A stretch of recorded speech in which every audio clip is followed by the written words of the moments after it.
We're here recapping the U.S. Women's National Team game from last night against the Dominican Republic. It was the first game in the W Gold Cup, and the U.S. won 5-0 against a really low block defense from the Dominican Republic. Just to start, playing against a low block is hard. I wanted to preface this conversation with the idea that this was clearly a mismatched game. The U.S. won handedly, but the DR did a really good job. They stayed compact, they had pretty good clearances, and the goalkeeper made 5 saves. It was really positive from the Dominican Republic, a good start for them in this tournament where they're going to be playing teams who have a little bit more experience than them. It can feel really frustrating playing against a low block. I think that there's no obvious space sometimes. So you kind of feel like maybe you're repeating the same pass over and over.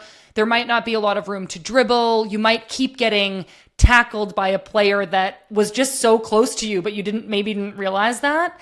I think that when you're in this situation as a player, patience is so important, but I also think recognizing tactically what's on is so important. And I think there's a couple of things there. One of them is shots from distance.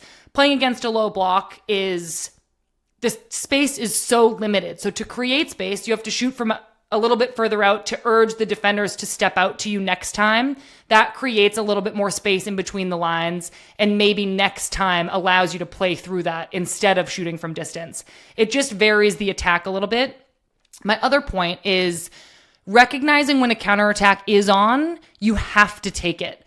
So when a team does break out and maybe they get the ball and they clear it down the field and they step out, on the turnover, when you win it back, there's one split second that you can play forward and take advantage of their space being more open. You have to take advantage of that, and you have to play it forward when you have that moment, take advantage of that counterattack. If you wait and you keep possession and you play it backwards, they're back in their low block, and you're back in that frustrating position that you started in. Our goals for the U.S. came mostly from the right side. Midge Purce had a lot of success beating her defender and slotting balls across the face of goal. Olivia Moultrie finished 2 of them. Lynn Williams finished 1 of them. And then we earned 2 penalty kicks later in the game that were finished off by Jenna Nicewanger and Alex Morgan. So what did we learn from this game? 1, Midge Purce is ready. Midge was just beating defenders at will and crossing at will, picking out players, slotting the ball across the face of the goal. I want to see a heat map of her just like dribbling down the right side of the box and crossing. She was getting her head up. She needs to keep picking out the right pass, but if I'm her teammate, I'm just hovering on the PK spot and timing my run for a tap-in.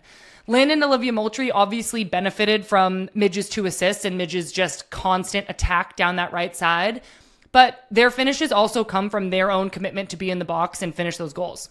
Midge Purce has that explosive speed. Her first step, she's setting herself up to blow by you. Once she receives that ball, her defender is stepping out to defend her, and Midge is just kind of pulling her in to set herself up to be able to use that explosive speed that she has.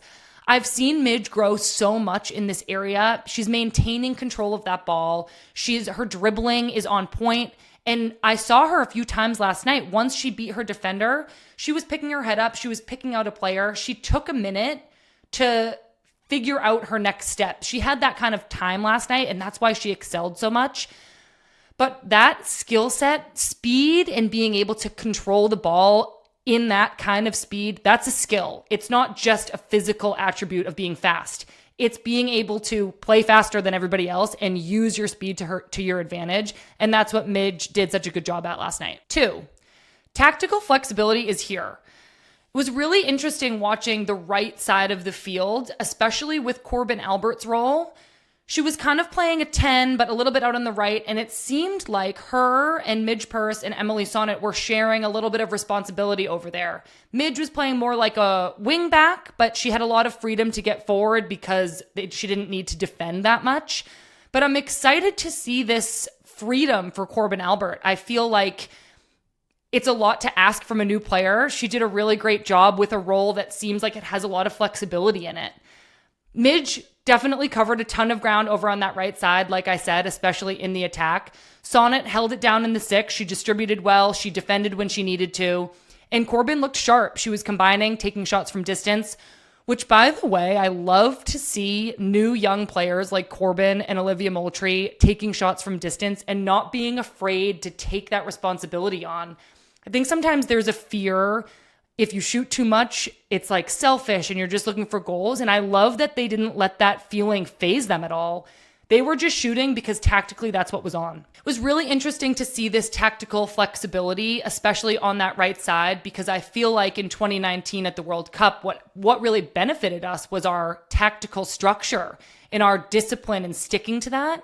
I'm excited to see this kind of new team bringing a flexibility that's super exciting to watch. It also made me think about how exciting it is if Kat Macario comes back into this mix. I feel like she's kind of a perfect player to slot in against a low block and combine at the top of the box. There's so much room to play around, to experiment, to find the right combinations of players. So this tactical flexibility is one of the things that I really noticed last night. 3, everybody's going to play this tournament. I expect to see everybody play lots of different combinations of players, experimentation, tactical flexibility. This Gold Cup tournament is a perfect trial tournament for the US. There's a group stage, there's quick turnarounds between games, there's going to be lots of rotation, and then knockout rounds where the competition's really going to heat up. I'm excited for the younger and newer players to get this experience in now before the Olympics this summer and be able to really showcase themselves that they belong on that roster. I think for players who are kind of on the bubble of making the Olympics roster, consistency is so important, but you really don't have that much time to showcase it. So showing that you're learning every single day is really the most important thing. If you get a coaching point in film or on the sideline, you really have to implement that. But at the same time, you don't want to get caught up in overthinking and trying to play in a way that isn't coming naturally to you. I think there's a real balance there of implementing new learnings and continuing to play freely and play like yourself and trust yourself.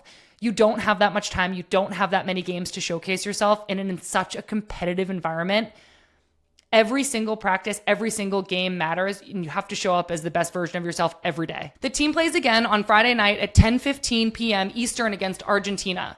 Like I said before, in this quick turnaround structured tournament, we'll be seeing lots of rotation. So I'll be excited to see if our friends Lindsey Horan and Crystal Dunn, who have joined us here on the women's game, will be in the starting 11 on Friday.